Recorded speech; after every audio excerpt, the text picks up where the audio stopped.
meet at the peak of General Stark Mountain with Eric Friedman, Marketing Director of Mad River Glen Ski Area.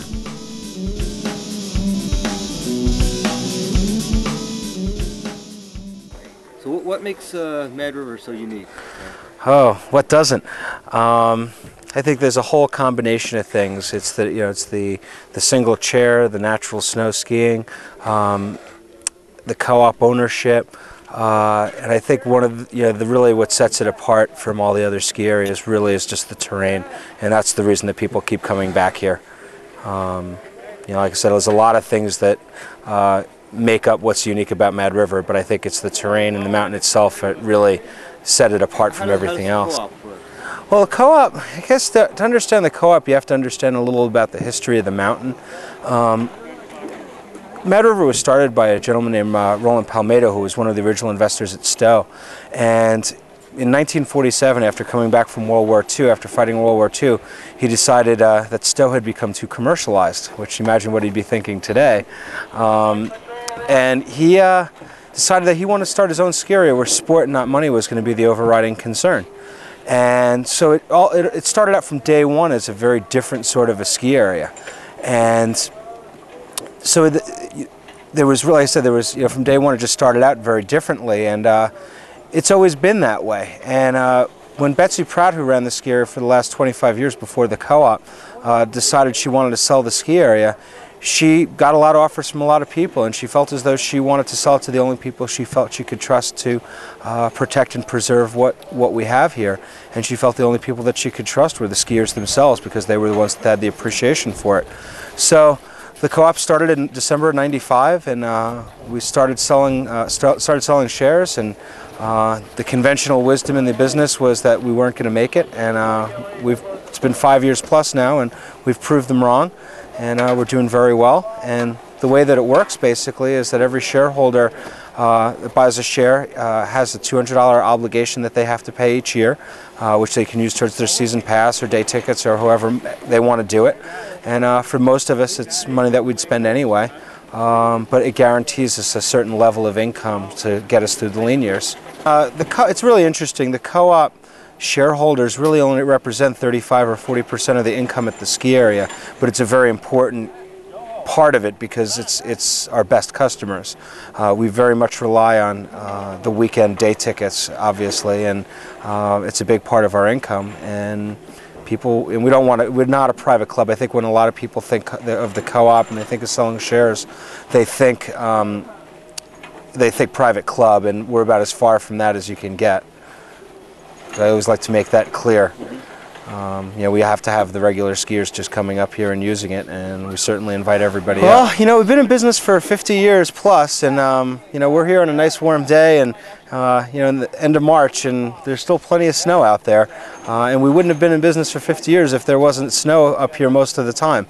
And it is hard in that I think the ski industry generally has conditioned skiers to think that if you don't have snowmaking, you don't have good conditions, and I think a lot of people are leery about coming here, but when you do finally get them here, they realize, like, wow, it's okay. And in a lot of ways, natural snow is a lot better than man-made snow. It's not as durable, but it's a lot more forgiving, and especially in the springtime like this, it just doesn't get any better. The thing that people don't realize about Mad River is that we have a very small parking lot. And if we were to ever put in fancy high-speed detachable quads or snowmaking or any major capital investment like that, it would never pay for itself because we couldn't fit any more people than we already have here. So it wouldn't be a wise investment, and that's really the reason it hasn't happened. Now there's other reasons that's not what people want. They want to maintain the experience. But the key to Mad River's success is a low overhead, and a year-round staff, and not just a year-round staff, but the seasonal employees too, that have been here a long time and they know the place and they really want to be here. Our average manager and department head has worked here 12 years, which in the ski industry is unheard of. It's more like 12 months at most ski areas. Getting back to the snowboarding, go figure, right? Right. What is the reason for that? What, for not allowing snowboarding? Again, I think you have to have a little historical background to understand what happened. Mad River was actually the second ski area in the state of Vermont to allow snowboarding after Stratton. And they were allowed here on the, I want to say it was the early 80s, and they were allowed here for about 5 or 6 years. And there were some safety problems on the single chair, which started the problems. And if you notice, there's a flat landing when you get off the single. There's not a ramp, so that you just have to step off to the side. And the snowboarders would tend to push the the chair, and it would swing into the bull wheel. And we actually had to hire an extra person to catch the chairs so that they wouldn't go into the bull wheel and derail the lift, which did happen. After a couple of incidents, and the guys that maintain the lift are very touchy about it. It's, they take a lot of pride in it, obviously, and they're very particular about it, and they voice some concerns over the possibility of doing some serious damage to it.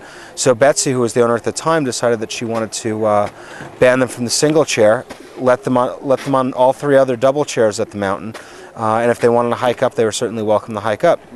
And that worked out okay for a couple of years.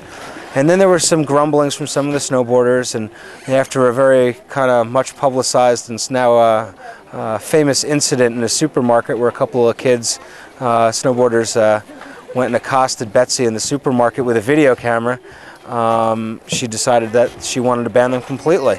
When the co-op took over the ski area, we bought the mountain on December 5th and opened 2 days later. Season passes hadn't been sold, nothing had been done. So we basically went forward with the old policies and put it to a vote of the shareholders the first year, and just under 80% of them voted to maintain the snowboarding ban. So until 66.7% of them decide they want to change their mind, that's the way it's going to be. And we've got some problems with it. I think we're certainly cutting out a certain segment of our business, and a lot of people will complain and say, do you realize how much money you're losing? And what I always come back to with them is, isn't it nice that there's one ski area and one institution out there that doesn't make all of their decisions based on money, which is a pretty novel concept to a lot of people. What do you see for the future for Mad River? What do you mean? This is the future. You're looking at it. The idea is to protect it and preserve it and keep it basically the same. We're going to be doing some upgrades to this. We have actually a fairly aggressive capital plan in place for the next 10 to 20 years. We're going to be doing upgrades to the single chair. We're going to replace the drive. We're going to have to replace the lift towers and the chairs themselves in the next 5 years or so. Chairs themselves. Oh yeah, and they will be replaced with a single. The shareholders made it very, very clear that's what they wanted. We put in the double chair last year. We're actually putting in a brand new lift this summer. I don't know if you knew about that. We're going to be doing a handle toe down in the base area for a little beginner lift, which is something that we sorely lacked. Just a little, Over which side? Over right by the cricket club, by the nursery. Just a little learn to ski area, which is something that we've really lacked. We're going to be renovating the Stark's Nest, which is the building right here, and it is a long trail hut as well, and just make it a little bit nicer, and for the patrol as well as for the people that use it. And we're going to start serving food up here again, which hasn't been done in about 20 years. All sorts of things. I mean, renovating the base box, and the buildings really need a lot of work, and that's where we're going to be putting a lot of the money into. And what's nice is that now every share that we sell, the money goes right back into the co-op and right back into the infrastructure of the mountain, and it's sorely needed. So the money is there. I think Mad River probably has really a leader in environmental education here. Sean Lawson is our on-staff naturalist, and I don't know of any other ski area that has an on-staff naturalist. And he has a great schedule of events that go on throughout the season, every weekend in the summer, every weekend in the winter. He has programs in the summer as well. He does special programs for school groups or any other groups that want to come up and set up something customized for them.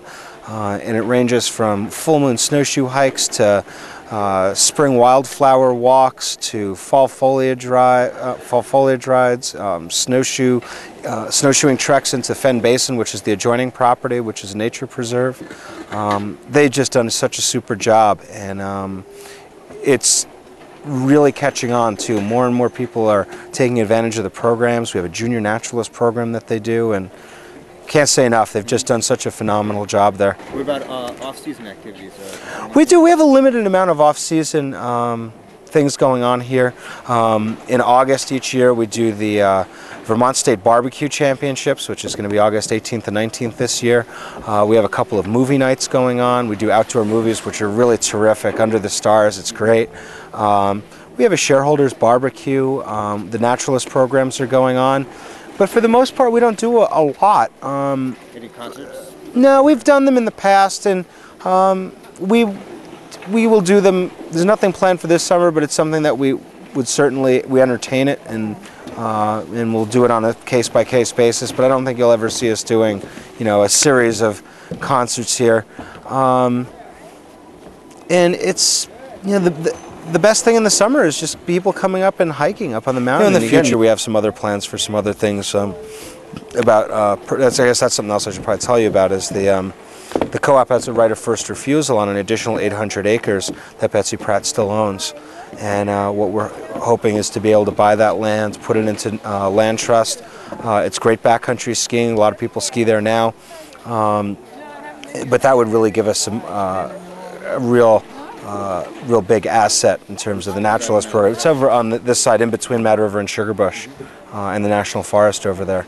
So we're hoping to buy that, and possibly the Mad River Barn in the future. And so then we'll have some lodging and some other things, and we'd be able to expand some of the programs that we're doing. No, the Mad River is owned by the co-op now, and we're in a very firm financial. We have very firm financial footing. The only way that Sugarbush could ever buy us is if 2/3 of our shareholders agreed to it. So I don't see that happening. I would almost say next to impossible.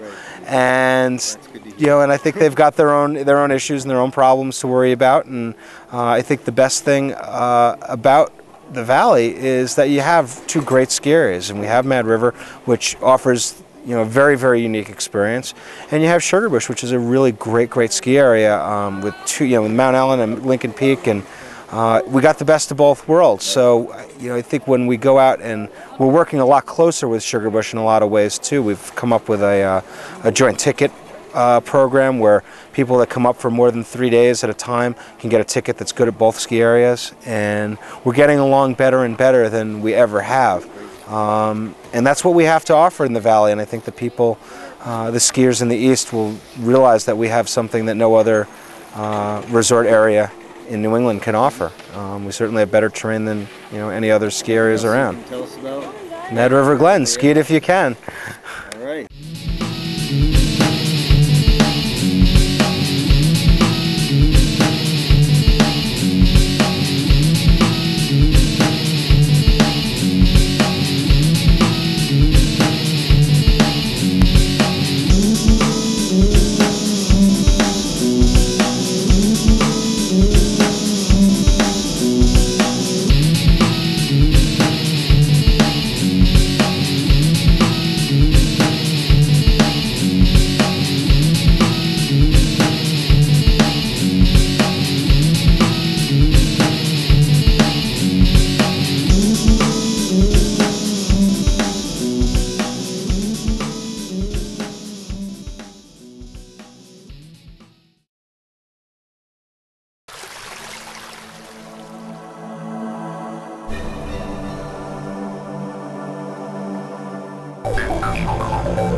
On the other side of the Mad River Valley, we visit with Leonard Robinson at Green Mountain Hydroponics Greenhouse in Warren.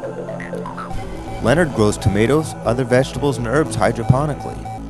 A nutrient solution is fed through tubing to the plants without the use of soil. The plants are started in an inert media like rock wool and placed in openings in 6 and 8 inch pipes.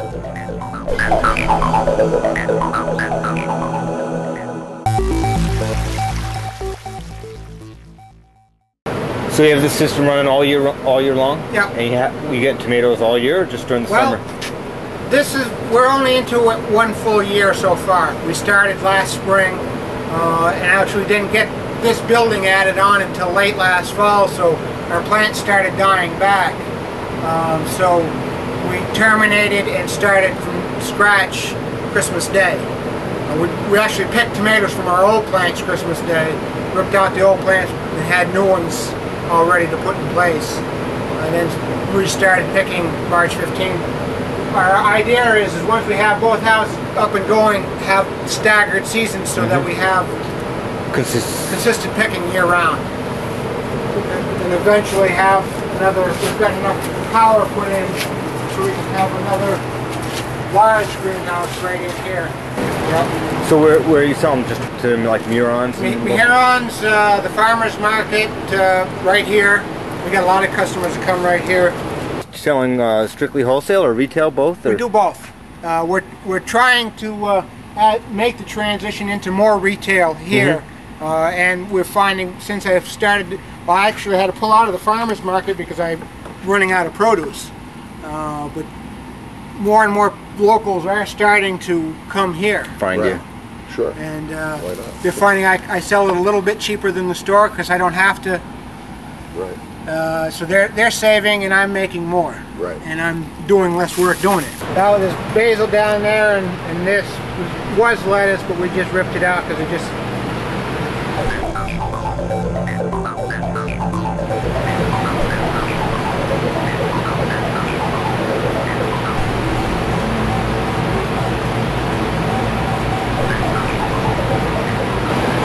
That drip is just to catch the leaks and stuff, or is that being used to monitor for nutrients?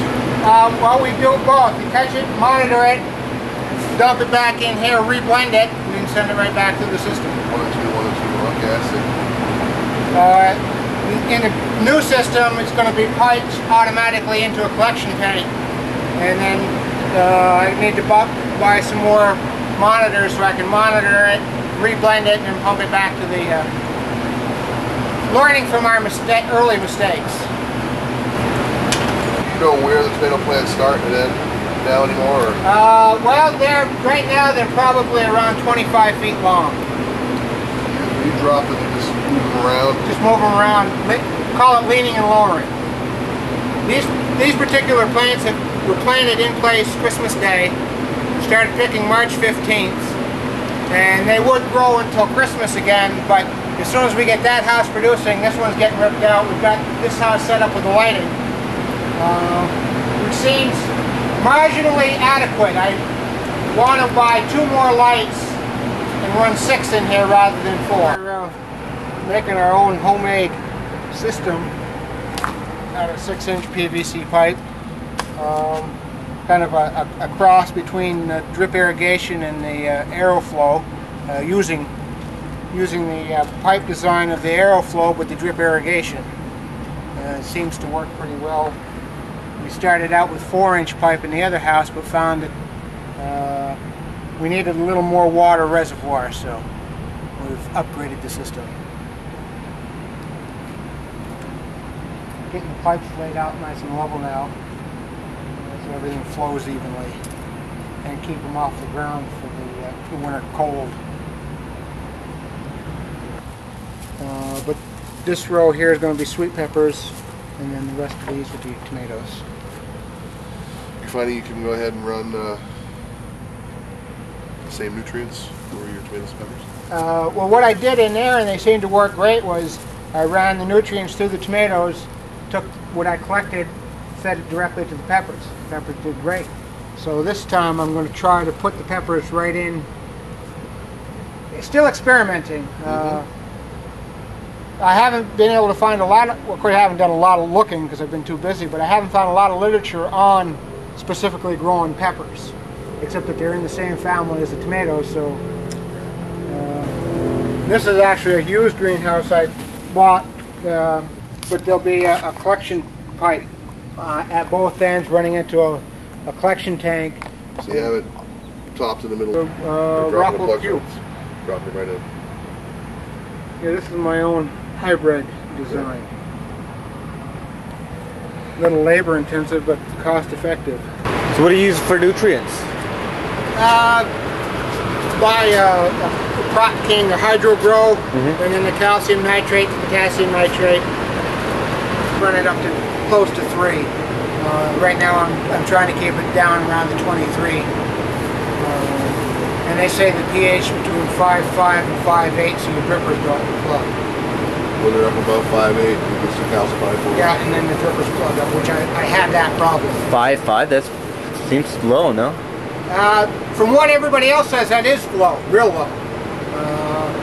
Maybe their nutrients formulated so you can get away with it. Heating, I use, my main heating source is a wood furnace, which you'll see inside. And then we've got 2 100,000 BTU gas furnaces at blowers and a 100,000 BTU oil furnace. What do you find to be your average cost in the winter for heating? Last winter, we went through roughly 12 cord of wood and about 1,200 gallons of gas. And this greenhouse size was? It was 30 by 48. And the average nighttime temperature never went below 60, and the daytime temperature was between 75. This was my wife. She started these last Christmas. She likes cherry tomatoes, and I didn't have any place to plant them, so we've been cutting them. That's been cut back like 2 times. Yeah? So help yourself if you find any red ones.